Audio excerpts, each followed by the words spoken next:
Buenos días a todos y a todas. Un saludo especial a la señora Pilar Garrido Gonzalo, ministra de Planificación y Política Económica, al señor Álvaro Sáenz Saborío, presidenta de la Unión Costarricense de Cámaras y Asociaciones del Sector Empresarial Privado, al señor José Manuel Salazar Sirinach, consultor senior expertos en temas laborales, y a don Eduardo Ulibarri Bilbao, miembro de la Junta Administrativa de Aliarse. Es un gusto para Aliarse, la organización promotora de las alianzas público-privadas para el desarrollo, contar con su participación en este seminario web.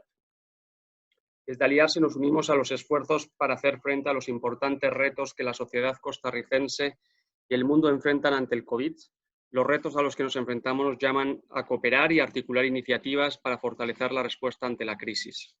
Es con este objetivo que esta mañana desarrollamos el webinar Costa Rica nos necesita, reactivemos juntos el país a través de las alianzas público-privadas, que busca analizar las acciones que debería impulsar el país para la recuperación económica a partir del segundo semestre del año, compartiendo tanto la visión pública como la privada. Reafirmamos una vez más nuestro compromiso de hacer frente a los desafíos nacionales por medio de las alianzas público-privadas, convencidos que en el contexto actual es aún más necesaria la colaboración y la co-creación de todos los actores sociales y económicos de Costa Rica para lograr los objetivos del desarrollo a los que aspiramos.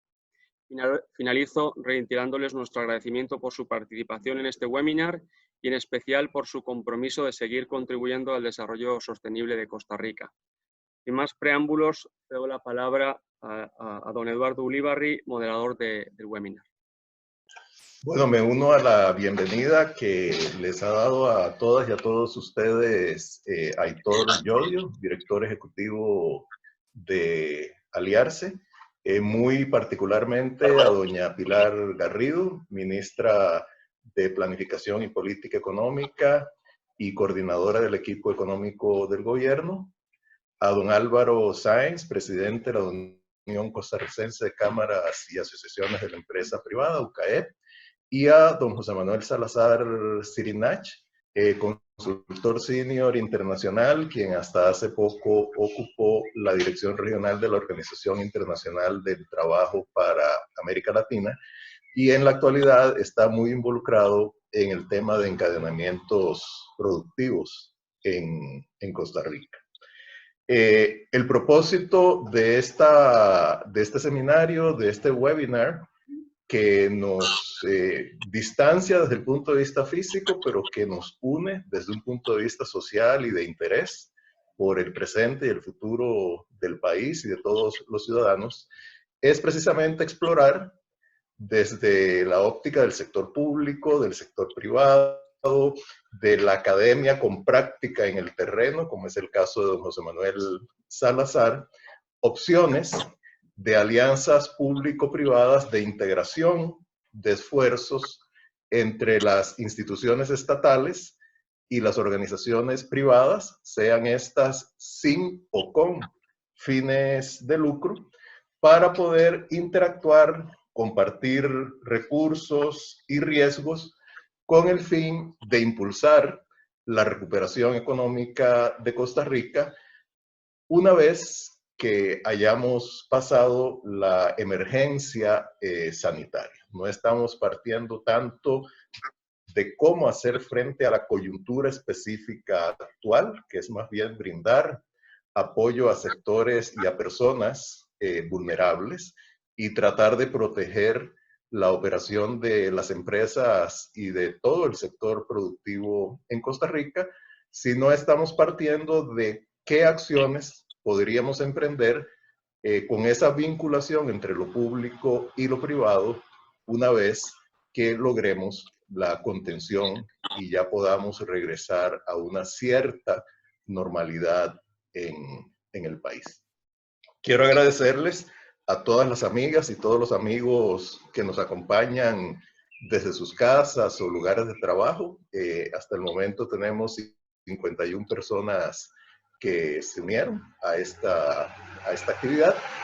Y para comenzar, doña Pilar, don Álvaro y don José Manuel, quería citar un mensaje de tweet que el señor presidente Carlos Alvarado publicó el viernes de la semana pasada. Lo voy a leer textualmente, es muy breve. Dice dice el señor presidente lo siguiente: si tan solo adoptáramos el concepto de que lo público y lo privado no son antagonistas, sino aliados naturales y necesarios, avanzaríamos años luz. Vemos ese espíritu hoy frente a la emergencia del COVID-19 en las instituciones públicas y privadas, trabajando unidas e innovando. Esto me da pie para formular, pues, preguntas iniciales a nuestros participantes, y comenzaré con usted, doña Pilar. En su función de ministra de Planificación y Política Económica y además coordinadora del equipo económico del gobierno, quería preguntarle cuáles considera usted que pueden ser los ámbitos y decisiones prioritarios para que ese espíritu de cooperación público-privada del que habla el señor presidente Carlos Alvarado en su tweet se fortalezca y pueda incidir de manera eficaz en la recuperación económica y social del país tras la emergencia. Olvidé decir, perdón, y deseo comentarlo ahora, que la idea es que la primera intervención de nuestros panelistas sea de alrededor de 6 minutos y luego tendremos intervenciones más puntuales. Así que, doña Pilar, si por favor nos da sus ideas al respecto. Bueno, lo primero agradecer y el privilegio de compartir con ustedes el día de hoy. En un segundo momento quisiera también poner en valor lo que se ha venido haciendo del lado de respuesta mediante alianza público-privada también, que ha sido sumamente ejemplar, como por ejemplo la plataforma que hemos estado trabajando de proteger, que es la manera como las personas se están obteniendo sus transferencias monetarias no condicionadas, y que eso fue solo posible sacarlo en menos de un mes gracias a la colaboración público-privada. También en la parte sanitaria ha habido una estrecha coordinación entre lo público y lo privado para poder salir adelante y contribuir en este esfuerzo. Más allá de la fase de respuesta, viene una fase que es fundamental para nosotros, en la cual estamos empezando a transicionar. El eslabón para transicionar entre respuesta y recuperación es justamente una autorización de Daniel, de nuestro ministro de Salud. Por supuesto que tiene que fijarse en el comportamiento del RT, la curva pandémica y demás, número de casos, de recuperados y otros, pero también hay una fase en la cual es muy importante señalar que se requiere del concurso del sector público y del sector privado para poder emitir unos lineamientos de manera conjunta sanitarios sobre la construcción de la nueva normalidad. En ese trabajo estamos ya. El MEIC ya ha remitido su guía, fueron los primeros en tener lineamientos sobre cómo hacer esa reapertura de la nueva normalidad para el sector de pymes, y poder de comercio y otros, y todos los vinculados. Quizás no serán los primeros de la fila de la apertura, depende de lo que nos vayan diciendo los números y también de los factores de riesgo, pero esos lineamientos habilitan para esa conversación. ¿Dónde visualizamos la fase de recuperación? ¿En qué temas que me mencionaba don Eduardo pudiera visualizarse esa colaboración? Pues yo lo visualizo en muchos ámbitos, pero en fase de recuperación hay prioridades. Una de estas prioridades es la inversión de capital. Aquí, en temas de infraestructura e inversión pública, desde luego que el apalancamiento dentro de alianza público-privada es estratégico por el limitado por la distribución de riesgos y también por la propia naturaleza de la inversión pública. También necesitamos en otros ámbitos, como por ejemplo la educación. En materia de educación, el reforzamiento y la mejora, la reinvención de lo que es la educación. Vean ahora todo el tema de educación virtual y de otros que se hacen cada vez más necesarios, que necesitamos resguardar para que no nos cueste en términos de destrucción de tejido social. También en el nuevo reperfilamiento de lo que son los perfiles de empleabilidad, y aquí la reforma del INA dentro de las de los proyectos estratégicos para poder realizar ese ajuste. También en la identificación de sectores productivos específicos que tras la economía post-COVID tienen un gran potencial, como por ejemplo hay dentro de sectores específicos que hemos estado analizando con un grupo de colegas de MIEPLAN, con el Laboratorio de Planificación Urbana del MIT de Harvard, quienes serían en este momento, a partir de diferentes sectores, los grandes ganadores. Entonces visualizamos, por ejemplo, en el sector de dispositivos médicos un potencial de poder desarrollar 57 cadenas adicionales de valor. También se está visualizando en el sector de economía naranja cuáles estarían disponibles en este momento de la mano de una mayor digitalización y profundización de estos instrumentos. También visualizamos oportunidades en la innovación de la función pública, y no sé cuántos minutos me quedan, pero ahí me van diciendo, y la innovación de la gestión pública, que es fundamental, el acompañamiento también del sector privado para poder identificar el acercamiento y mejora en lo que son los procesos de innovación entre la administración y los administrados, el gobierno digital, por ejemplo, la transformación y mejora del clima de negocios, y aquí todo lo que tiene que ver con simplificación de trámites, también la eficiencia en términos de servicios públicos e instrumentos nuevos como que hemos mencionado en algún momento de inversión, como inversión de impacto, bonos sociales, otro tipo de instrumentos que son clave para poder cumplir no solamente con esta fase de recuperación post-COVID, anclarnos a crecimiento potencial, pero sobre todo a desarrollo sostenible. Muchas gracias, doña Pilar. Yo creo que se ha ajustado muy bien al tiempo. Usted nos ha planteado ya como un menú de posibilidades muy interesante. Y bueno, como en este menú de posibilidades, indudablemente la acción de la empresa privada es determinante, pues le quiero pasar ahora el micrófono a don Álvaro. Agradecerle su presencia, al igual que la de los otros dos participantes y quienes nos siguen desde sus casas o lugares de trabajo. Y consultarle, don Álvaro, bueno, usted escuchó ahora lo que planteó doña Pilar. Si usted considera que a raíz de la actual crisis, la empresa privada nacional o sectores clave de estas, no necesariamente toda la empresa privada, están listos para articular una relación más orgánica con el sector público en proyectos de desarrollo tanto económico como social, y cómo ve usted la disposición del sector público y si también consideran que el sector público está listo para ello. Bueno, muchas gracias por la oportunidad. Saludos a la ministra y a José Manuel, que estamos trabajando en las comisiones ahí de economistas, uno, y la ministra en el enlace con el grupo económico para ayudarle al país. Vea, yo creo que nosotros tenemos experiencia en varios temas público-privados, ¿verdad? Está concesión de obra pública, está gestor de interesado, o como en el aeropuerto, de gestión interesada. Está de las concesiones dadas por un plazo determinado en monopolio, como RETEVE. Están los sistemas colaborativos como los EBAIS, cuando estaban en manos, la administración de los EBAIS en manos privadas en UNIBE, y hoy también siguen en las cooperativas, ¿verdad? Está PM, que incluye construcción y administración. En fin, hay varias formas. En este momento, el tuit que el presidente, yo creo que es correcto, ¿verdad? Pero no solamente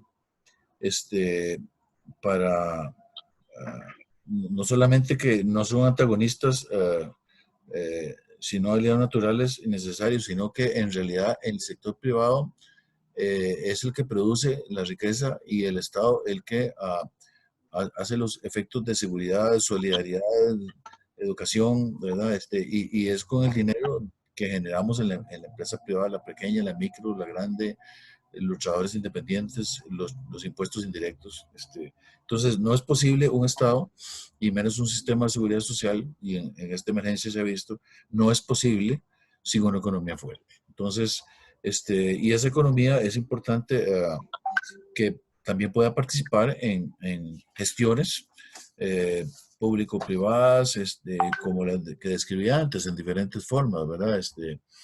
Como gestión interesada, colaborativas, concesiones por un tiempo determinado, gestión de construcción por 25 años, como la PM, o 30 años como la 27, por ejemplo, también, etcétera. Entonces, hay muchas formas, ¿verdad? Yo creo que hay que explorar. Por otro lado, es importante recordar que hace un tiempo el Banco Mundial presentó aquí en Costa Rica, hace un año exactamente, yo fui a una presentación sobre el desarrollo del mercado de valores en Costa Rica, ¿verdad? Y en el mundo en general. Entonces, esto es importantísimo. Si nosotros abrimos el mercado de valores... Está dentro, ¿verdad, mi amor? ¿Aló? ¿Y la palita? ¿Aló? Ah, bueno. ¿Me escuchan? Perdón, don Álvaro, adelante. No sé, hubo algún ruido ahí, pero Sí, ¿verdad? adelante. Extraño. Ok, nosotros, si logramos abrir el mercado de valores, ¿verdad? Entonces, la capacidad de poner capitales en conjunto, porque es importante capitales en conjunto con credibilidad y con rentabilidad y con confianza, para que esos capitales en conjunto puedan, en unas formas asociativas que se definirán, corporaciones, cooperativas, como ha mencionado, compañías, etcétera, puedan participar en opciones estatales o concesiones estatales o colaboraciones estatales para dar servicio a la gente, ¿verdad? Ciertamente, esa capacidad de mercado de valores, de conjuntar dineros o recursos, es esencial para poder lograr esa posibilidad de hacer alianzas, ¿verdad? Para que esas alianzas sean bien sustentadas, ¿verdad? En dineros y podamos echarla adelante. Con lo demás, en esta emergencia hemos logrado hacer muchas cosas en una forma voluntaria que ojalá siga adelante, ¿verdad? Hemos logrado con el Estado costarricense, con las autoridades de salud primero, pero ahora viene la parte de económicas y recordemos que esta es una emergencia que se derivó de una emergencia sanitaria que al final se vierte en una emergencia económica que al final se trasluce en una emergencia social, ¿verdad? Y que no en Costa Rica, porque tenemos una institucionalidad fuerte, en otros países va a derivar en un problema político. Entonces, es importante que todas estas colaboraciones público-privadas se plasmen y sigan adelante, como dice el presidente, no solamente ahora, sino que después. ¿Qué les puedo poner como ejemplo? Con esto termino. Por ejemplo, se han hecho colaboraciones con la Caja de Seguro Social para comprar de parte de la empresa privada, ampliar la capacidad de los respiradores para las UCIs en las unidades de cuidados intensivos en los hospitales del Estado. Están trayendo máquinas para determinación rápida del virus, lo cual donadas a la Caja de Seguro Social, a seguridad sobre todo, que determinen en 5 minutos si alguien tiene un virus. ¿Eso por qué es importante? Porque si usted pone esas máquinas en aeropuertos de origen, usted puede recibir vuelos en Costa Rica, el turismo se empieza a reactivar. En 5 minutos usted le dicen si es portador asintomático el virus o no. Eso es la parte del impacto económico de esos modelos, ¿ve? Y son colaboraciones completamente público-privadas. En este momento donaciones, pero deberían convertirse en sistemas que funcionen permanentemente. Los sistemas de limpieza, mascarillas, ve, aquí se hizo reconversión productiva importante en la elaboración de mascarillas, en el alcohol, ¿verdad? Que Ronald no produce, sino que son los ingenios lo que producen. Bueno, esa colaboración existe. Esto es otro ejemplo público-privado. En fin, solo en esta emergencia, para mencionar algunos, la reconversión en mascarillas, perdón, no termine la parte de textiles, se reconvirtieron rápidamente para hacer eso. En fin, ya le mencioné 4 cosas, ¿verdad? Los respiradores, las mascarillas, el alcohol y los detectores rápidos Además que en colaboración con mantener en posible funcionando el sistema de salud y pagando impuestos y pagando la caja para que podamos tener un sistema de salud y no colapse, ¿verdad? En este momento llegaré hasta ahí por ahora, así que muchas gracias. Sí, muchas gracias. Muchas gracias, don Álvaro, muy interesante. Al oírlo tanto a usted como a doña Pilar, realmente pues se detecta que hay una serie de áreas de convergencia y de asociación que ya están funcionando y también que hay ideas bastante comunes y cercanas en cuáles pueden ser acciones y posibles ámbitos, incluso modalidades jurídicas y de colaboración para un futuro bastante cercano, de hasta cierto punto reinvención de muchos procesos dentro del país y de vuelta a esa nueva normalidad que todavía no la conocemos muy bien, pero que indudablemente vamos a tener una situación distinta a aquella de la cual partimos. A partir de esto, don José Manuel, y con base en la gran experiencia internacional que usted tiene y la que obviamente también tiene en Costa Rica, le quería preguntar de este abanico que han mencionado la señora ministra y el señor presidente de UCAEP, ¿cuáles considera usted que en una etapa ya de reconstrucción económica pueden ser como sectores, actividades y modalidades de colaboración público-privada? Y por privado no solo incluyo al sector empresarial, que es indudablemente fundamental en la creación de riqueza, sino a organizaciones sociales no gubernamentales. ¿Cuáles cree usted que pueden ser ámbitos de colaboración más prometedores y de un impacto mayor en una primera etapa de reconstrucción económica del país que conduzca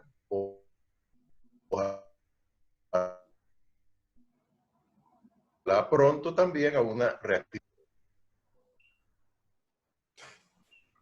A ver, estaba con unas fallas de comunicación. Creo que se me oye, ¿se me escucha bien?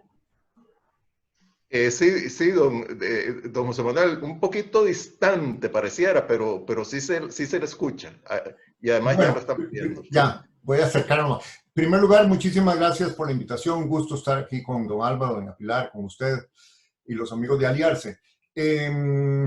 Yo creo que un ámbito de enorme potencial en materia de alianzas público-privadas es aquellas que se usan en el tema del desarrollo productivo y particular con enfoque de clústeres y las políticas sectoriales. Mucho de la salida de esta crisis va a ser microeconómica. Necesitamos una estrategia microeconómica porque aquí, de una manera única, inédita, interactúa los temas de salud, los protocolos de salida en cuanto a salud, en cuanto a distanciamiento social y las posibilidades económicas. Y de una vez, en esta estrategia de transición, por supuesto que pensar no solo en la transición de salida, pero la reactivación y el trabajo de más largo plazo. De manera que yo creo que hay una gran oportunidad para activar políticas de clústeres con un enfoque así más microeconómico. Este es un enfoque que se ha usado mucho en muchas partes del mundo, hay una gran experiencia, hay una gran práctica. Lo que ha hecho CINDE en sectores como dispositivos médicos, como varios segmentos de alta tecnología, call centers, back office services, sin necesariamente que se haya llamado así, es bastante un enfoque de clústeres. Y si uno piensa un poquito en el contexto del mediano y largo plazo en América Latina, no solo en Costa Rica, como comentario, digamos, de contexto general, esta es una política importantísima para superar las brechas que tiene América Latina, los rezagos tecnológicos, los dualismos productivos. Sabemos que América Latina está como en 50% de la productividad de Estados Unidos, algunos países incluso el 30%, y lo peor es que esa brecha no se está cerrando, sino que se está ensanchando. Esto es lo que el BID en un reporte llamó la tragedia de América Latina, y la CEPAL lo ha llamado el talón de Aquiles del desarrollo regional. Es un síndrome de un crecimiento mediocre, poco diversificado, que no nos alcanza, ¿no?, para reducir la informalidad, la pobreza, la desigualdad y para crear los empleos de calidad que se requieren. Entonces, con esa introducción, yo quisiera explicar un poquito más, en los 3 o 4 minutos que me quedan, lo que son estas políticas basadas en clústeres. Voy a ver si con éxito logro compartir aquí la pantalla y si no me ayudan tal vez de allá, que yo mandé la presentación. ¿Se puede ver la presentación o no? Sí, tal vez si la despliega en su totalidad. Yo la veo en una parte de la pantalla, perfectamente ahí. ¿Está mejor ahí? Exacto. Muy bien, entonces, ¿qué es un clúster? Ahí está la definición de Michael Porter. Es una concentración geográfica de empresas, pero en realidad una iniciativa clúster es cuando intencionalmente se hace un llamado a las empresas del sector y de las cadenas de valor, a clientes, a proveedores, a centros tecnológicos, laboratorios, todos los actores que hacen que ese sector pueda ser exitoso y que pueda trabajar en una serie de dimensiones. Muchos lo han llamado esto el tema de la triple hélice, que es universidades, empresas y gobierno. Pero cuando pensamos en universidades, no pensemos necesariamente en los señores rectores ni en los decanos. Pensemos en los laboratorios técnicos que calibran los productos, es decir, la experticia técnica de los procesos productivos del sector. Esos son los que deben estar sentados a la mesa en estos esquemas sectoriales. Ahí está una definición de lo que son estas iniciativas clústeres, que como digo son una modalidad de alianza pública-privada que incluye también a organismos técnicos y incluye a los actores relevantes del sector público. Entonces son esfuerzos organizados y ahí el tema clave, una pregunta clave es cómo organizar el proceso de colaboración y de gobernanza, porque lo que hacen estos clústeres es aportar gobernanza en los sectores. Pensemos en el ejemplo del sector turismo en Costa Rica. Bueno, es un sector súper organizado, tanto por parte del sector privado. Hay un instituto técnico, ¿verdad? Que le da apoyo, de manera que, y ahora voy a hablar un poquito más, en ese caso tenemos ya muy adelantada una estrategia público-privada para la salida de la crisis y siendo un sector tan fundamental en Costa Rica. Entonces, ahí hay un ejemplo de un clúster.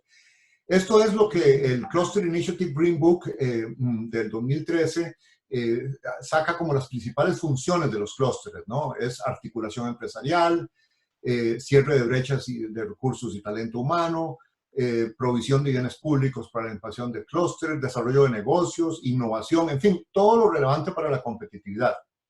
Y ha habido un boom en el mundo de políticas de clústeres. Ahí está, hay incluso un observatorio europeo de clústeres, la Autoridad de Pequeños Negocios, el Small Business Administration de Estados Unidos, está promoviendo desde hace años una cantidad. En Japón los han usado sobre todo para apuestas a las altas tecnologías, etc.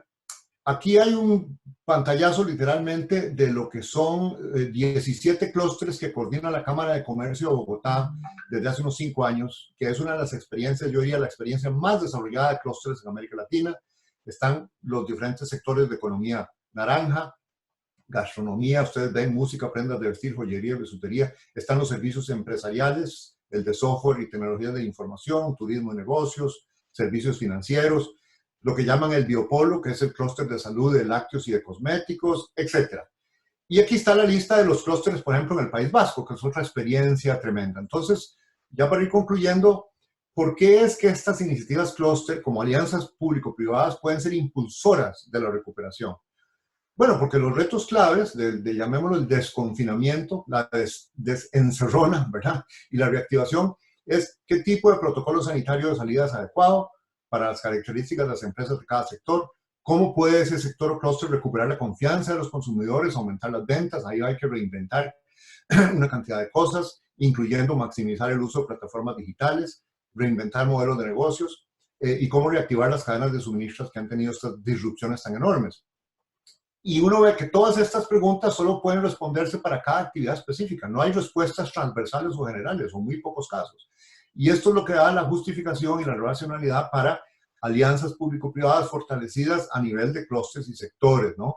Además, no es tarde para hacerlo, y aunque nos tomemos un tiempito porque no sabemos cómo va a ser la recuperación, se está hablando de la posibilidad de una segunda ola de contagio más adelante en el año. Ojalá que no suceda, pero tenemos que estar preparados. Y tener este tipo de estrategia micro y esta estructura sería muy importante. Un ejemplo, como decías, el de sector turismo. ¿Cómo ando en tiempo? Me parece que estoy ya... Sí, yo creo que ya sería conveniente, don José Manuel, si va concluyendo, por favor, esta primera intervención.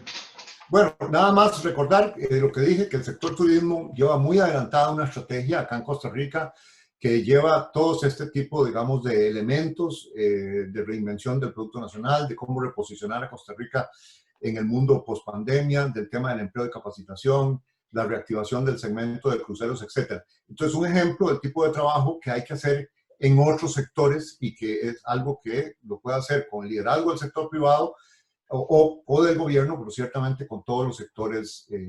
Y esto es el ámbito, Eduardo, yo creo que debemos activar prioritariamente, no solo para salir y reactivar después de la crisis, sino para ya reposicionar nuestro esquema de desarrollo, si se quiere. Muchas gracias. Muchas gracias, José Manuel. Como esto está pensado para que sea un diálogo, quisiera consultar antes de plantear alguna pregunta adicional a doña Pilar, a don Álvaro, si tienen algún comentario hasta el momento adicional, algo que por el momento, aunque obviamente vamos a seguir conversando, se nos haya escapado y que ustedes consideren que es particularmente importante mencionar ahora sobre este tema de alianzas público-privadas para impulsar la reconstrucción económica del país. Quizás valga la pena referir a un trabajo que hemos venido realizando que se llama el Plan Estratégico Nacional. Ya tenemos un mapeo que hemos venido realizando y con los datos de salud también hemos estado priorizando cuál es la estrategia y cuáles son los sectores que se podrían empezar a reactivar, tener esa conversación a nivel de la microeconomía, pero también a nivel de la mesoeconomía es fundamental. Yo creo que el liderazgo tiene que ser del gobierno, creo que el sector privado es un socio absolutamente estratégico y que solamente de manera conjunta ambos podemos caminar. El gobierno tiene que generar condiciones, tiene que generar también un sentido de dirección y de manera conjunta empezar a caminar hacia ello.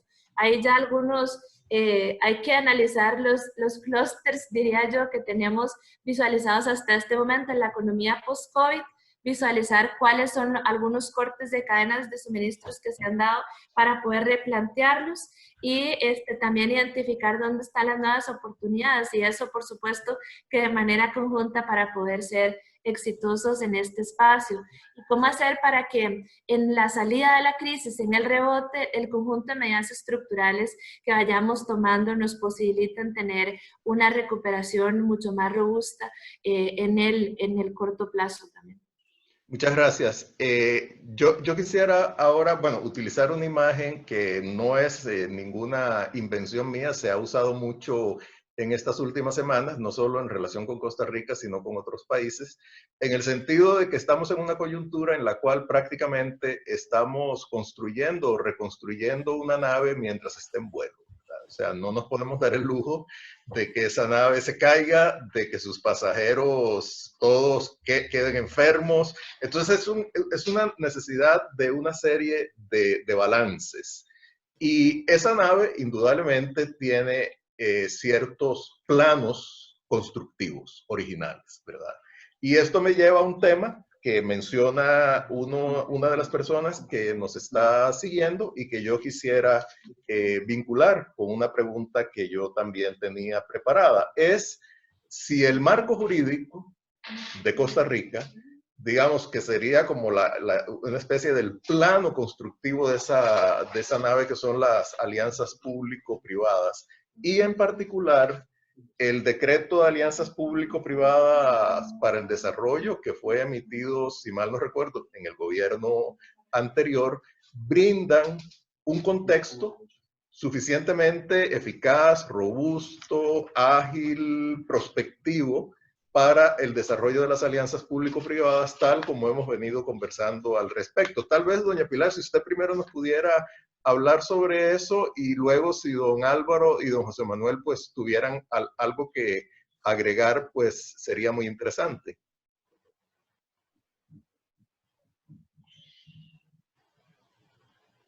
Tenemos un pequeño problema con la conexión de doña Pilar, entonces tal vez lo que podríamos hacer es, don Álvaro, don José Manuel, si ustedes sobre lo que acabo de plantear, un poco a modo de contexto, pero también de pregunta, quisieran aportar algo sobre ese contexto jurídico, el marco jurídico que existe en el país y en qué medida nos permite o nos permitirá ser todavía más dinámicos en la construcción y gestión de alianzas público-privadas. Tal vez, don Álvaro, si usted deseara primero referirse al tema. Sí, claro. Bueno, hay dos cosas muy importantes y se aplica igual en licitaciones.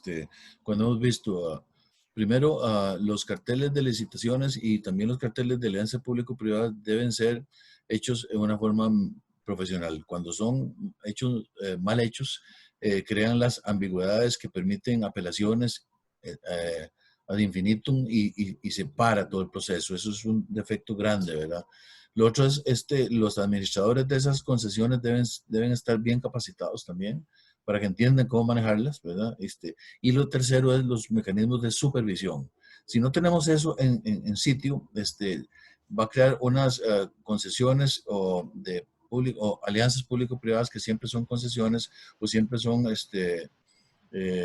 cooperaciones o siempre se le concede algo de parte del Estado al sector privado, porque si no, no se requeriría, ¿verdad?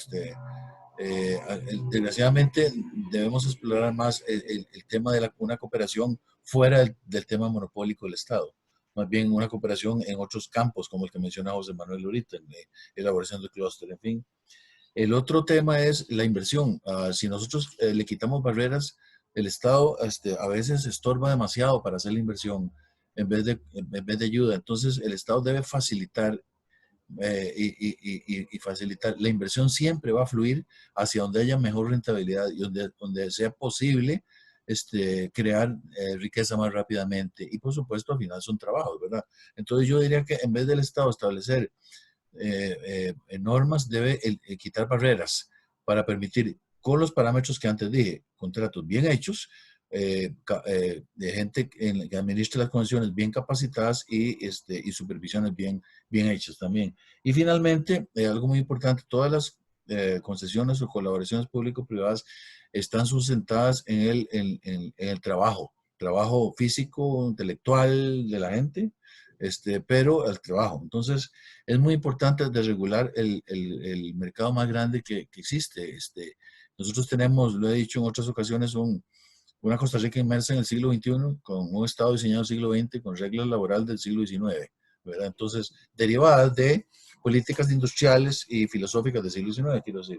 Entonces, por ejemplo, el mercado laboral hay que desregularlo. ¿Y cómo es una forma de regularlo? Con dos cosas. Una, las jornadas excepcionales, hay que pasar una ley, ¿verdad?, que permita al trabajador trabajar 2 días, 3 días, 4 días, o 4 días, 12 horas, 48 horas y tener 3 días libres, pero eso flexibiliza muchísimo, ¿verdad?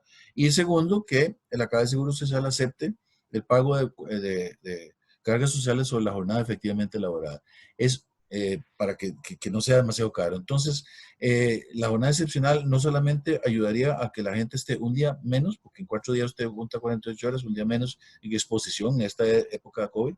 Segundo, utilizaría mejor los recursos, la gente le queda más tiempo. Y tercero, utilizaría mucho mejor la infraestructura vial del país, porque sin costos extras usted puede hacer despachos de noche o en sábados, domingos sin tener que estar pagando horas extras. Entonces, ayuda mucho y en un momento donde vamos a llegar a un 25 o 30% de desempleo, eso es muy importante. Entonces, entonces todo eso va encadenado. Con eso termino, Eduardo. Gracias, don Álvaro.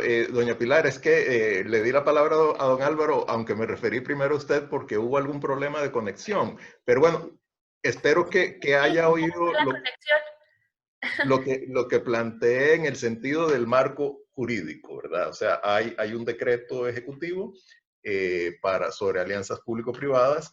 Hay sectores que consideran que es un decreto ejecutivo muy restringido, que más bien no facilita tanto las alianzas público-privadas. Entonces, bueno, quisiera consultarle, pues, ¿qué opina usted de ese marco jurídico y además de la implementación de ese marco jurídico? A veces una cosa es la voluntad de quienes dirigen las instituciones públicas, digamos, del liderazgo político y técnico también, mucho en su caso y en otros ministros que ocupan cargos con dimensiones técnicas y políticas, por supuesto. Y otra es la del sector, digamos, lo que es la administración interna, los llamados mandos medios. Entonces, si usted se pudiera referir lo más breve posible, y sé que es una pregunta un poco amplia, al marco jurídico y a esa disposición interna en las instituciones para facilitar las alianzas público-privadas, por supuesto que dentro de un contexto de respeto a la legislación y a los procedimientos. Yo lo que visualizo es que ha habido un cambio gradual que se han ido gestando. Antes hablar de alianza público-privada, hablar de concesión, hablar de gestión interesada, de estas figuras era verdaderamente un problema en términos de que se asociaba con un análisis de índole quizás más ideológico, un tinte más ideológico vinculado con este específico. Pero ahora de lo que se trata es de poder tener la absoluta conciencia de que, número uno, necesitamos distribuir riesgos, número dos, necesitamos obras de buena calidad, y número tres, no tenemos la herramienta fiscal disponible para poder realizar esas cosas en este momento. Entonces, es necesario caminar hacia esa ruta. Hay ajustes que hacer en términos de concesiones en relación con la supervisión, la fiscalización, aclarar roles, mejorar en temas de contratos, umbrales y otros temas específicos, poder tener preinversión lista para poder tener más confianza y dar mayores oportunidades,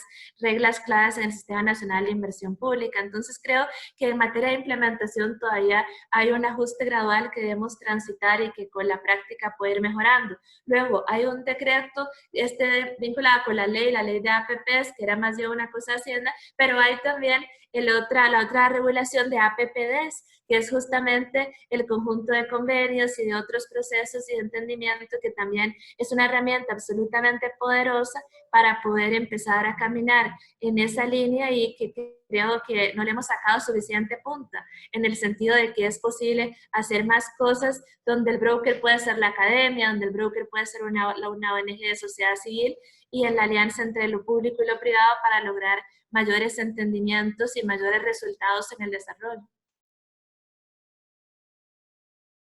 Don José Manuel, bueno, no sé si usted quisiera hacer algún aporte a este aspecto del marco jurídico y su aplicación, pues bienvenido, pero tal vez como usted se refirió en su primera intervención al tema de los clústeres, y bueno, en cierto sentido que parte de los clústeres es lograr encadenar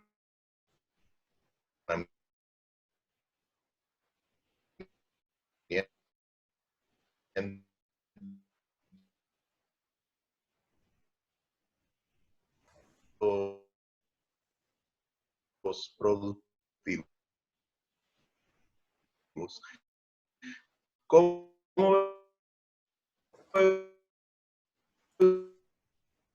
Don Eduardo, se usted, le pegó la conexión, don Eduardo. bueno, que ha funcionado hasta ahora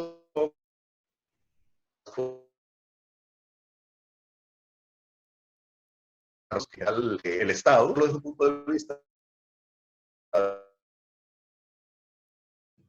de No puedo escucharte, Eduardo, no y medianas te escucho.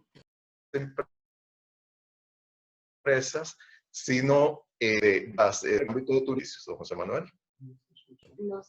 Perdón, Eduardo, no, o sea, no puedo escuchar la pregunta. No. Ok, bueno, voy a hablar, ahora sí me escucha. Ahora sí. ¿Cuál fue la pregunta, perdón? Ok, bueno, voy a...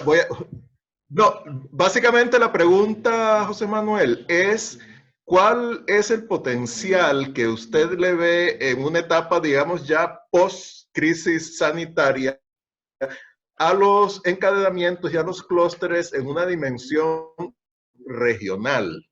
Ha sido un objetivo, una aspiración del Estado y del país, pero que hasta ahora no ha caminado con suficiente dinamismo. ¿Usted cree que en ese ámbito podría haber mayores avances y cómo se podrían articular?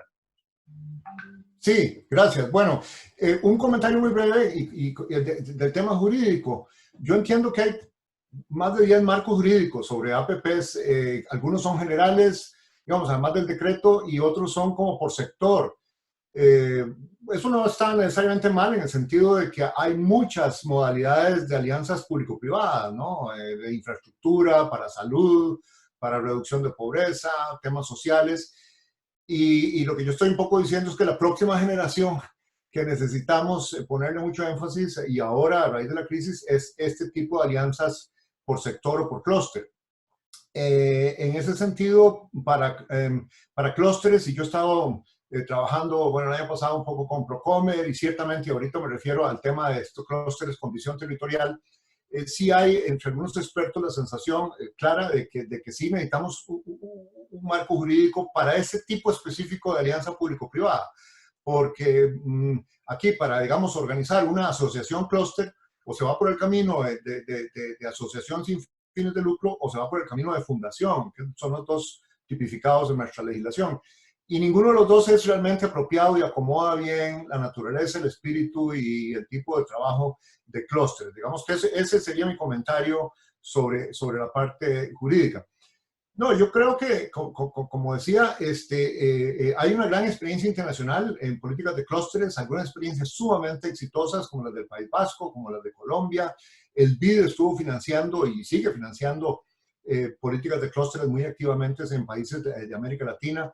Y yo creo que para el tema del empleo, para el tema del crecimiento, para el tema de encender nuevos motores de crecimiento y fortalecer los que tenemos y superar esos dualismos y demás productivos, esa es la forma, digamos, de hacerlo.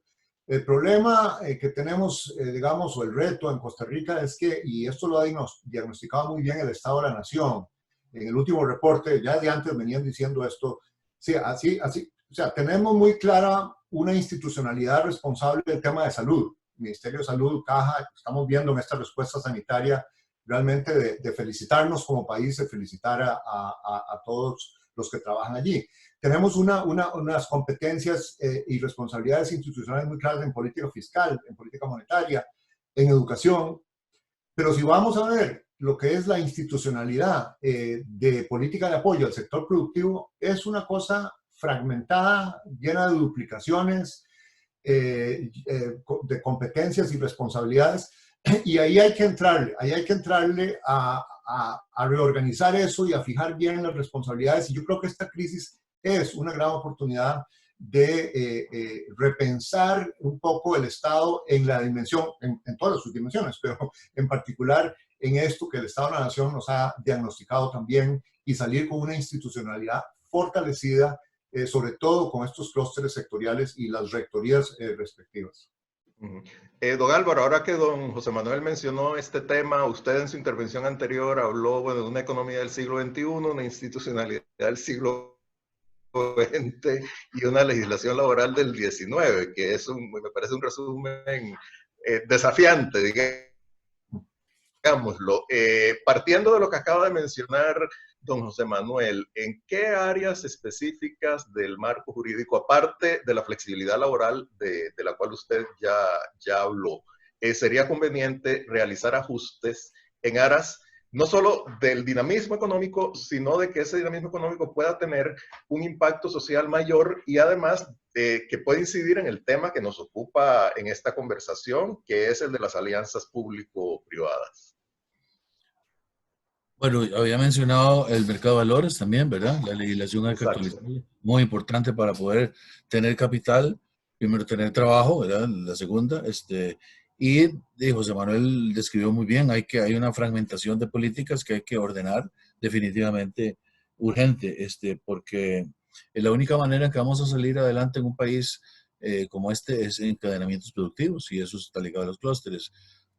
Costa Rica tiene 350.000 empresas inscritas en el Registro Nacional, 597.000 empresas en micros y pequeñas, muchas informales evidentemente, en la encuesta nacional de hogares, 241.000 personas, trabajadores independientes, y también tengamos claro que el 70% de las empresas de este país tienen menos de 5 empleados. Y un dato muy interesante, exitoso, es que, y eso es una parte de lo que podría ser apenas, el año pasado a las micros y pequeñas le vendieron, nacionales, empresas micros y pequeñas, le vendieron en bienes y servicios al régimen de zona franca 2.300 millones de dólares. Y eso es una tercera parte, por lo menos, de lo que podrían hacer. Entonces, ven, hay mucha posibilidad de mejorar todo eso, si mejoramos la parte laboral, la parte de capital, y la parte de los potenciales de encadenamiento productivo. Doña Pilar, usted ha venido liderando en el gobierno, entre otras cosas, el proceso para una nueva ley de empleo público y también un proceso complicado, bueno, ningún proceso es sencillo, ¿verdad? Digamos, de ajuste institucional. No sé cuál sería como el término adecuado de mejorar la institucionalidad del país, evitar duplicaciones, que precisamente es de lo que han hablado en esta última parte don José Manuel y don Álvaro. ¿Cómo cree usted que en esta nueva etapa a la que nos abocamos como país, que no es solo una nueva etapa económica, sino en muchos sentidos, estas iniciativas pueden contribuir a salir adelante, propiciar esas alianzas, esos encadenamientos, y si en alguna medida los planes originales que tenía el gobierno, que eran previos a esta coyuntura tan impactante y tan traumática, es necesario modificarlos en algún sentido? En términos de la recuperación, hay una agenda de índole estructural que es necesario volver a colocar en la mesa. Y en esa agenda están los esfuerzos en temas de productividad, en términos de inversión pública, en términos de innovación, y también en esa parte de innovación en la gestión pública es donde hay dos dimensiones. Una primera que tiene que ver con el diseño institucional propiamente y una segunda que tiene que ver con la gestión pública. En el diseño institucional sí hay duplicidades y no nos podemos dar el lujo de seguir arrastrando duplicidades y ahí hemos hecho un trabajo con mis colegas de modernización del Estado donde se han identificado un primer conjunto de instituciones que tienen esas duplicidades. Entonces la idea sería poder resolverlas en un primer momento y luego entrar a valorar la fase de talento humano que las acompaña. En un segundo momento está el proyecto de empleo público que también se hace necesario poder empezar a caminarlo. El tiempo es lo que es fundamental, en qué momento se presentan este conjunto de iniciativas y sencillamente será para poder apalancar en términos de la recuperación en la fase de cuál es la institucionalidad que se requiere optimizar para poder hacer frente con mayor robustez y eficacia a la fase de recuperación, crecimiento potencial, distribución de riqueza, cierre de brechas estructurales, regionales, a nivel de población. Hay muchos desafíos que ustedes saben que tenemos como país que con esta pandemia se han visto acrecentados, como por ejemplo desigualdad, como por ejemplo el tema de informalidad. Quizás haya una oportunidad de la pandemia porque hay muchas personas que están viéndose bancarizadas por medio del bono proteger, entonces hay una nueva línea de atención que nos puede ayudar a cubrirles con instrumentos financieros y de seguridad social diseñados a la medida para poder protegerles y ayudarles un poco más. Entonces hay una oportunidad en esa línea, y sí que es verdad que también hemos hecho dentro de ese trabajo el Plan Estratégico Nacional, hemos hecho un análisis de todas las políticas públicas que tiene el país. Tenemos un conjunto en donde hemos analizado las más de 500 que están vigentes y donde hay espacios donde hay contradicciones que necesitamos resolver, en qué fase hay también complementariedad y en qué fase hay programas duplicados que no tiene sentido mantener, sino más bien maximizar. Ese esfuerzo creo que es fundamental en esta fase. Muchas gracias, doña Pilar. Don José Manuel, si entendí bien su comunicación no verbal, usted quiere hacer un aporte sobre esto. Sí, estaba buscando la manita electrónica, pero no la encuentro. No, la manita humana se vio, no se preocupe por eso. Lo hice low tech. No, para agregar a lo que decía la señora ministra, y yo creo que un ámbito muy importante, que de hecho estaba en la pregunta que me habías hecho antes, es desde hace más de un año el gobierno ha venido trabajando en esta clústeres con visión territorial, ¿no? Fue una dimensión de trabajo que se agregó a la división que hizo el señor presidente de responsabilidades en cada una de las 5 regiones de planificación. Y yo he estado cerca de algunos de esos procesos y, por ejemplo, en la Mesa Caribe y para todo lo que es la provincia de Limón y demás, ya se establecieron desde hace varios meses 3 clústeres que están trabajando muy vigorosamente, el de turismo, el de logística y uno como para agronegocios. La EARTH, el Instituto Tecnológico y otras instituciones están proveyendo apoyo técnico y creo que eso es un trabajo que vale la pena potenciar, a apoyar. También en la región Pacífico Seco hay otros 3 clústeres, incluyendo uno para pesca, y ahí el INCOP es que está un poco liderando eso, ¿verdad? Ni se diga en la región de Guanacaste. Entonces me parece que este uso de la visión de políticas de desarrollo productivo con visión territorial, lo que se está necesitando es, y creo que hay una oportunidad enorme con los organismos internacionales, poder tener una estructura de gestión más fuerte, ¿no? Más ejecutiva, que permita hacer eso que ya se comenzó, pero de una manera, digamos, más acelerada, y lo que se necesita es una inyección de gestión y de recursos, que no todo tiene que venir de organismos internacionales, pero que yo creo que hay una oportunidad para fortalecer, que ayude mucho a la reactivación para salir de la crisis, pero que es una política de mediano y largo plazo, de todos modos, que es una tarea pendiente, digamos, del periodo previo al COVID. Algo que, bueno, tiene que ver indirectamente con marco jurídico, tiene que ver indirectamente con gestión, pero sobre todo con interlocución entre sectores, de lo cual en última instancia se trata, o por lo menos precede, a las alianzas público-privadas, es la interlocución multisectorial. Hace poco más de un año se creó el Consejo Consultivo Económico y Social.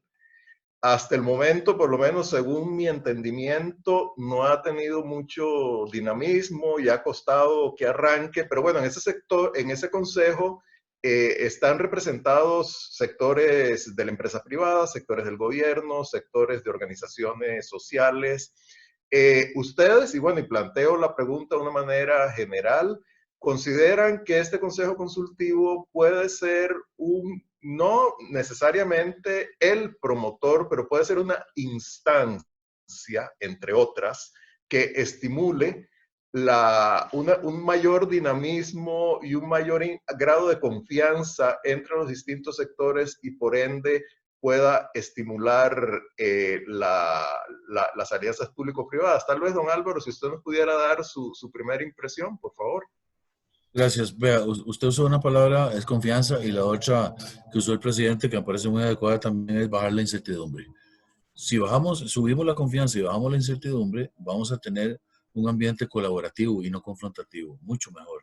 Y entonces los canales van a funcionar mejor, ¿verdad? Porque al final la confianza es como, es el aceite que permite que el motor funcione bien, ¿verdad? Entonces, igual la confianza para invertir, igual la confianza para producir, igual la confianza para trabajar y el Estado para producir también. Entonces, yo creo que se han establecido múltiples canales. Costa Rica, yo creo que está hasta, perdonen la expresión, hasta la coronilla de diagnósticos y de comisiones de trabajo. Yo creo que todos sabemos lo que hay que hacer, ¿verdad? Ya que en un marco colaborativo, como nos ha obligado el COVID, nos ha obligado, qué dicha, por cierto, hemos establecido, por ejemplo, en la Unión de Cámaras, una cercanía muy fuerte con varios ministros, con la ministra Pilar Garrido primero, claro, con el ministro André Garnier, con la ministra de Trabajo, con el ministro de Hacienda también, con el mismo presidente de la República, y en un ambiente donde hemos involucrado a las micros, pequeñas, grandes, hemos involucrado a asociaciones como AED, como Horizonte Positivo, hemos involucrado a cámaras como Cadesco, cámaras que tienen su fuerza propia, ¿verdad? Como industria, como agricultura, como comercio. Hemos tratado de tener no una sola voz, sino una sola presencia, y eso ayuda muchísimo a que todo fluya mejor. Entonces la pregunta es, ¿por qué no siempre puede seguir siendo igual después de esto, verdad? Entonces, me parece que tenemos que entender que no sufrimos una debacle económica. La economía está en pausa, no fue que la pagamos. Ahora, es como el corazón, ¿verdad? Si la pausa dura mucho, la resucitación es imposible. Entonces, pero sí es en pausa, ¿verdad? Aquí no hubo una cataclismo, aquí no hubo un terremoto, entonces, y en el mundo. Entonces, para que recuperemos la economía, necesitamos colaboración, necesitamos que los mercados internacionales se abran, porque el 33% de nuestro PIB está ligado a servicios, intercambios, y necesitamos, que controlar que el Estado pueda manejar sus macrofinanzas. Hay una relación muy interesante que vivimos en un grupo de economistas que empezamos con anuencia del presidente de la República, de doña Pilar y de don André Garnier, ¿verdad? Ya empezó a funcionar para apoyar al gobierno en pensamiento, donde José Manuel está, por cierto, uno de los 7 economistas, donde hay una relación directa entre el decrecimiento del PIB y el aumento de la mortalidad de un país, ¿verdad? Entonces, es muy interesante, pero es muy peligroso también. Entonces, por eso es que el presidente usó una frase que me pareció muy, muy descriptiva, que cuando quitemos la pausa, el arranque va a ser progresivo y paulatino. Hablando de los protocolos ahora, eso va a estar ligado a la agenda económica, que ahí ya con esto aterrizo, que ya nosotros hicimos un trabajo en la Unión de Cámaras con todos los sectores del Congreso Empresarial el 25 de febrero y tenemos lo que la ministra ha dicho, que son las sugerencias para cosas que se pueden hacer los próximos 2 años para temas estructurales, no coyunturales. Coyunturales, estamos en una coyuntura de COVID, pero estructurales que siguen estando ahí, ¿verdad? Recordemos que venimos de un déficit del 7%, con un desempleo del 12,5%, ¿verdad? Entonces, con una deuda de 60% PIB, que ahora va a subir mucho más, no solo porque la deuda aumenta, sino porque el PIB baja, ¿verdad? Entonces, tenemos que tener mucho cuidado con la macroeconomía, ¿verdad? Porque si podemos llegar a, como le dije al principio, una economía que no es fuerte, no puede sostener un sistema de salud bien tampoco. Entonces, yo creo que ese diagnóstico, 140, 150 puntos que los economistas de LOCAB están estudiando para, por supuesto, entregarlos digerido al gobierno, para que al final ellos son los electos, son las autoridades y respetamos profundamente la democracia de este país, puedan decir, bueno, tomamos esto, hacemos esto, ¿verdad? Pero es un menú de 140 puntos por sector económico, en 9 sectores, que dice cuáles cosas urgen hacer estructurales para reactivar la economía. Algunas son clústeres, ¿verdad? Algunas es facilitación, algunas es quitar leyes, algunas arreglar decretos municipales, tramitología, etcétera. Pero todo eso tiene que ver con el tema que usted nos convocó aquí, don Eduardo, que es cómo trabajar en alianzas público-privadas formales e informales bajo la estructura de obra pública, gestión interesada, monopolio concedido, etcétera, muchas figuras, no solo una, y para poder llevar entre todos, porque el Estado es una cosa que se mantiene en el sector privado, entonces entre todos llevar adelante el país. Hay muchas figuras, ¿verdad? Eso es lo que le podría contar ahorita. Muchas gracias, don Álvaro. Doña Pilar, bueno, si usted pudiera, por favor, referirse a esto, bueno, que es una curiosidad que yo tengo y es algo que está ahí, que es este Consejo Consultivo Económico y Social, ¿qué rol puede jugar? Y también porque, bueno, en aras del tiempo y respetando los compromisos que quienes nos siguen y ustedes tres en particular tienen, pues no quisiera abusar de él. Si tuviera algún comentario final que hacer también, y ya vamos a entrar en el proceso de ir cerrando este diálogo tan interesante. Yo sí veo una gran oportunidad de poder retomar ese consejo. Creo que hubiera hecho un poco más, o todavía lo puede hacer más ordenado el diálogo con sectores, y creo que es valioso, es un espacio donde confluirían diferentes visiones, diferentes puntos de vista, donde confluye algo que es absolutamente normal, y es que tanto lo social como lo económico es parte de la misma ecuación, porque las políticas son integrales. Entonces yo sí veo una oportunidad en ese consejo. Entiendo que hay un tema material, hay también una imposibilidad en este momento de convocarlo, pero yo sí le aconsejaría a presidente de que este sería un espacio relevante para los diálogos de la recuperación. Y entiendo el gran apoyo y también la estructura y la organización que se ha gestado, digamos, que tiene la OCDE, pero también creo importante poder, en estas tensiones que han surgido a la luz de cómo se está distribuyendo la carga en términos de la respuesta al COVID, creo que hay un espacio en que sí es importante reencontrarnos, y que solo con unión y con resiliencia y con fortaleza, pensando juntos en el inmenso país que tenemos, es posible empezar a visualizar otro tipo de consensos que nos habiliten resolver temas estructurales y garantizar crecimiento potencial al 6 al 8, reducir brechas estructurales en términos de personas y de regiones. Yo lo veo como una gran oportunidad. Muy bien, muchas gracias, don José Manuel. Le quisiera plantear a usted como otra dimensión. Hemos estado hablando hasta ahora de interacción entre sector público y privado, pero ese sector público lo hemos referido sobre todo al Poder Ejecutivo y tal vez algunas instituciones autónomas, obviamente está el sector salud, etcétera. ¿Cómo ve usted que tiene una visión, digamos, de gran experiencia internacional, que ha seguido la política nacional y de alguna manera ha estado involucrada en ella, más allá de poder ejecutivo, sector privado, sectores sociales?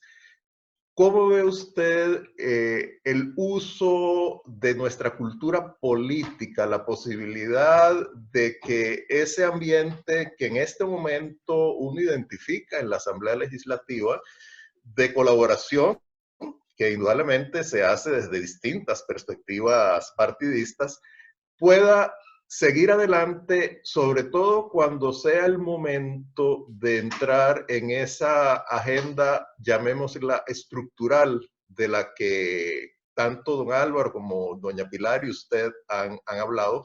Y bueno, ya también esta sería la última pregunta, así que si tuviera algo adicional que agregar, pues con todo gusto, ¿verdad? Bueno, caramba, dejarse las preguntas más fáciles para el final. Si pudiera hacer un breve comentario sobre el Consejo Consultivo. Por supuesto. Porque yo tengo un poquito es decir, yo creo que es un espacio potencialmente muy útil.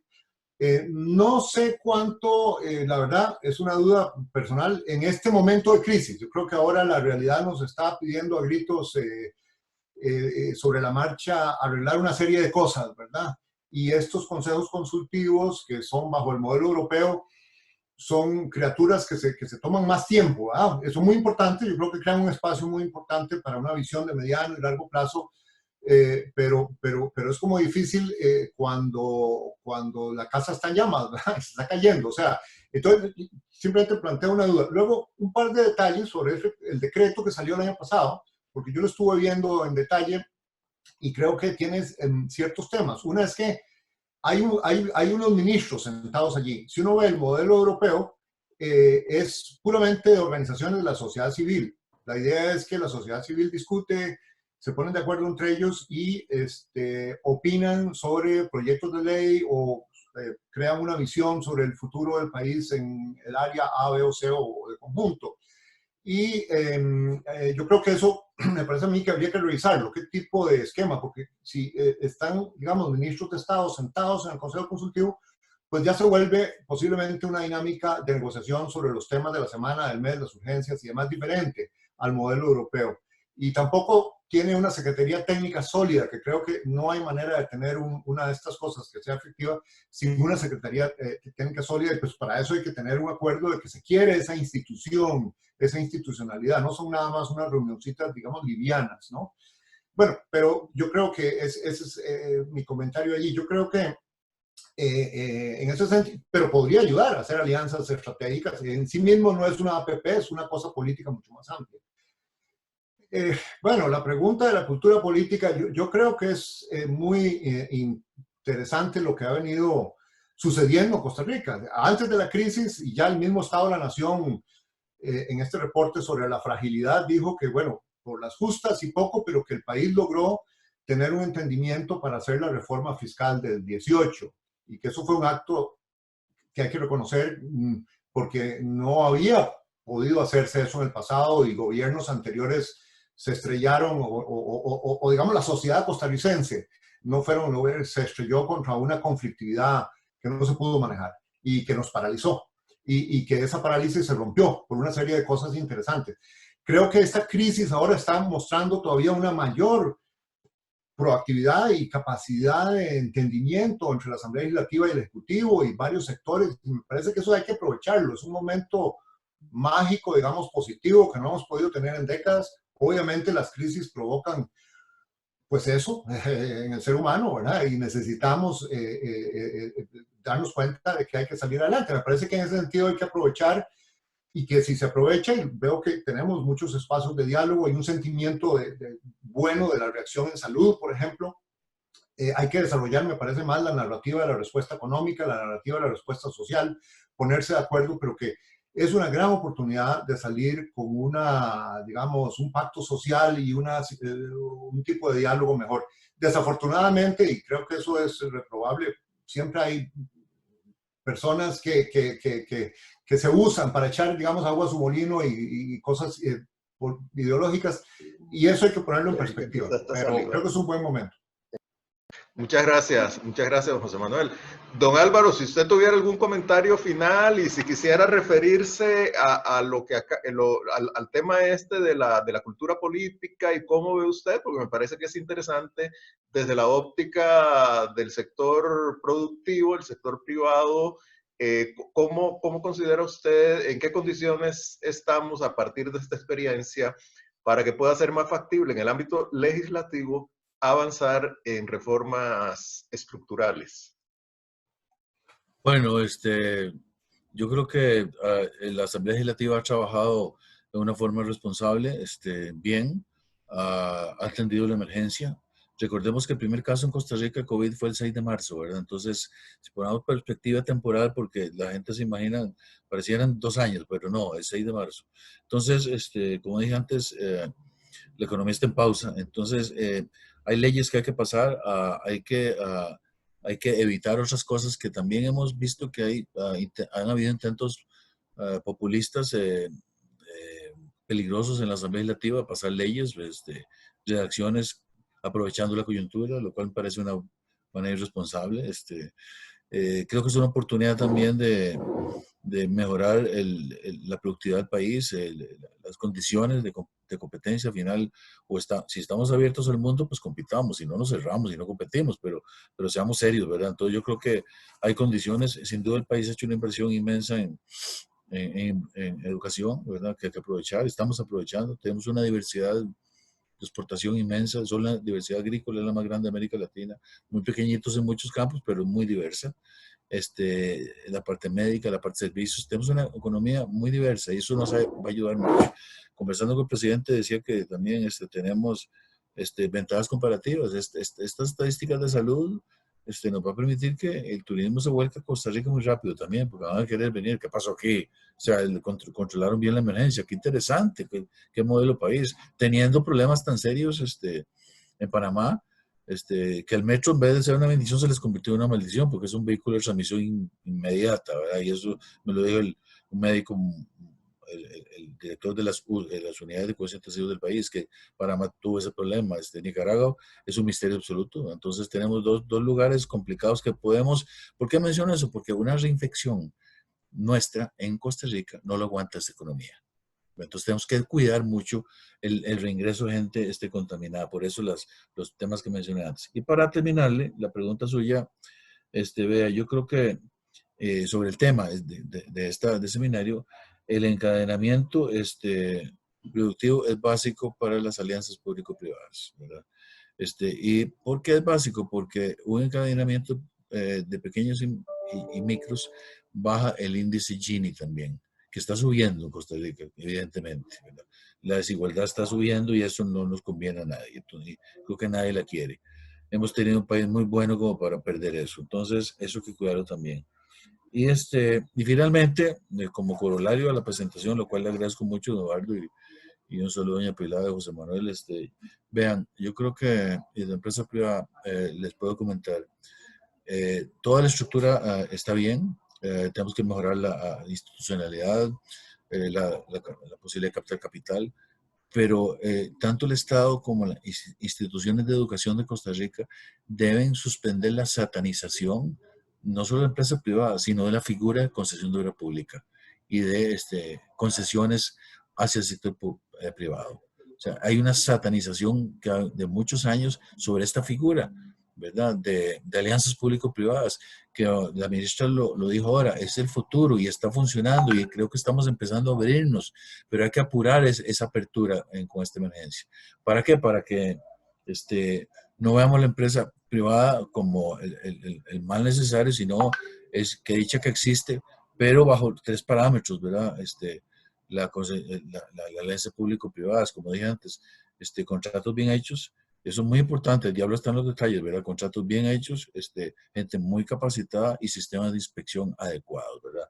Con estas 3 cosas y una educación a nivel de colegio y de escuela, donde la empresa privada se vea como algo bueno, algo responsable también, que crea empleo, y por lo tanto las alianzas público-privadas son buenas, ¿verdad? Se satanizaron mucho tiempo en Costa Rica, empezando por 27, ¿verdad? Y bueno, ustedes conocen la historia, eso está derivando en satanización de lo que ahora necesitamos. Eso hay que pararlo, más bien hay que decir, hagámosla en orden, pero hagámosla porque el país tiene la oportunidad, tiene el conocimiento y el país necesita esa inversión. Al final es mejor para mejorar todos y poder lograr esos encadenamientos y esos clústeres que habla José Manuel y esa buena voluntad que se ha manifestado en el gobierno a través del presidente y de doña Pilar Garrido. Muchas gracias, don Eduardo. Muchísimas gracias, doña Pilar, don José Manuel, don Álvaro, de nuevo. Bueno, a mí no me gusta usar las frases hechas, pero hay una que es muy pertinente para esta coyuntura. Gracias. Y es que, bueno, las crisis generan oportunidades. Don Álvaro, muchísimas gracias, doña Pilar, don José Manuel, que no tenemos de oportunidades futuras. Y creo que existen, que hay posibilidades muy importantes de salir adelante, no para volver a lo que teníamos, sino incluso para algo mejor. Y bueno, y esa era la idea de este conversatorio organizado por Aliarse. Quiero agradecer también a las personas que nos han seguido virtualmente.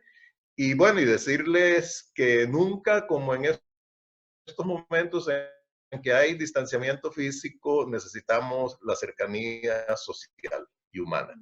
Y bueno, le voy a pasar la palabra a Aitor Yodio, nuestro director ejecutivo, para que él ya cierre esta actividad. Y de nuevo, muchísimas gracias, señora ministra, don Álvaro Sáenz, presidente,